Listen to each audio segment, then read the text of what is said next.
beautiful people. So I have tried to film this video twice already, so this is the third time, and hopefully this is the third time lucky. Today I'm going to be talking to you guys about accepting your privilege. One quote that I see a lot of people say, and it irks me, it absolutely, like, it makes me cringe, is when people say, I don't see colour and you shouldn't see colour either. I feel like it's a bit insulting when people say that they don't see colour, and the reason being is when you say you don't see colour, you're basically saying that you don't see racism.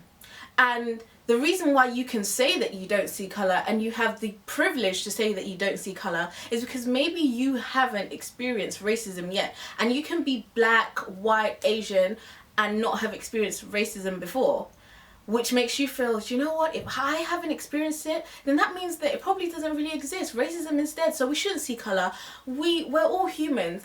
The reality is there's colour in this world. The back of my wall is red right now. About 2 or 3 weeks ago it was green. I see colour, okay? You see colour. Stop being ignorant. And that is one of the joys of being privileged. You can be ignorant. You have the privilege to be ignorant. I saw a quote a while back, and it said something along the lines of, privilege is the magic carpet that allows you to sail over other people and not see their worries. We have to sit down and we have to be honest with ourselves, and we have to accept our privileges, and that sometimes can be quite a difficult thing to do, because it's sitting down and acknowledging the fact that, you know what, I'm not entitled to anything, but I am privileged to have it. Say for instance you really worked hard at getting a job and you got it, and someone says, well, you only got it because you're da da da da da, and it feels like, wait, no, I got it because I worked hard. And that may be true, you worked hard to get that job, but you have to acknowledge the fact that your privilege, some of your privilege, whether it be your skin tone, who your parents are, aided and helped you get that job. And accepting your privilege doesn't water down or take away from your hard work. It just allows you to accept the fact that the starting point or the starting line isn't the same for everyone. Your starting line may be about 100 meters in front of mine. Likewise, my starting line may be about 200 meters in front of someone or behind someone else. Another example is education. Some of us, not all, take education for granted. Oh, another thing. Side note, if I'm talking like I have a lisp, I'm really sorry guys, but I have like some sort of tooth thing going on and I'm getting it taken out tomorrow, but it's so painful. So I'm having to speak like this, because if I speak how I normally speak, like any type of jolting to my tooth sends the sharpest, like deadliest pain. Like a toothache is no joke. They can reduce the strongest man or woman to like a tiny whimpering baby. Honestly, like I was crying over a toothache. I feel so stupid crying over a toothache, but it's so painful. But yeah, that's why I'm speaking like this. But like I was saying, take education for example. In this country, I feel like we really take for granted the fact that we have free education until a certain age, and the fact that for us going to university is not that difficult. Now see, even me saying that, that's me not accepting my privilege, because for me going to uni wasn't that difficult because I had a British citizenship, so I was entitled to a student loan, and also my parents saved up a bit for me to have to not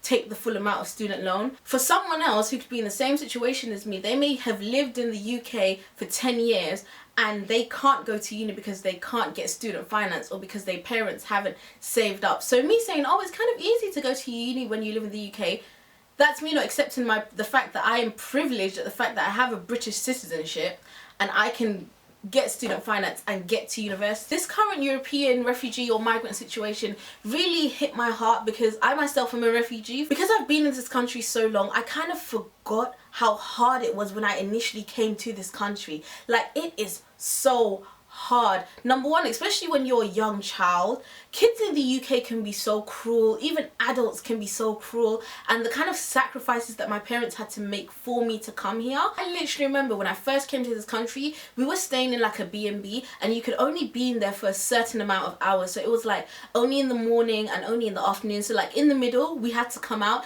and my parents would like take me to the park and stuff to try and distract me from the fact that we're not allowed to go back to where we are. Now me, I was a nosy child, so I asked a hell of a lot of questions. I'm still very, actually, I think now that I'm older, I won't call it nosy, I'll just say I'm very inquisitive. Actually, I don't know if inquisitive is the right word. I just like to know why. If something is happening, why? Maybe that's why I like science so much. There's a scientific justification for most of the things, but when something doesn't have a justification, I don't understand it. I'm like, I need to understand why this is going on. So my parents did the best they could to try and shield me from what was going on. Because I've been here so long, and because my parents work so hard to kind of build and get back even more than they had back home, I kind of forgot where we came from. And I had to sit down and actually be like, Michelle, you are very privileged, because we have to accept the fact that we're not entitled to anything. Sometimes it's human nature to feel like we're entitled to certain things when really we're not. I'm privileged to have certain things. I may have worked hard to get certain things, but I'm not entitled to anything. And there's nothing wrong with accepting your privilege. Accepting your privilege actually opens your mind and allows you to look at the world from a different perspective, and not just from your own glass bubble of, if I haven't experienced it, then it probably doesn't exist. Accepting your privilege doesn't take away from your hard work. It just makes you realize, and it makes you openly acknowledge the fact that my starting point may be 100 meters in front of someone else because of my race, my height, my weight, who my parents are. Accepting that privilege is the first step to actually fighting against prejudice and oppression, and actually being able to say, this is not actually right. And you can start questioning your institutions and questioning how things are done and why things are done like that. Okay, this may be working for me, but it's not working for a lot of other people, and why is that? What can we change about it? I hope you guys enjoyed this video and you're able to take something out of it. I'll see you all in my next one. Bye!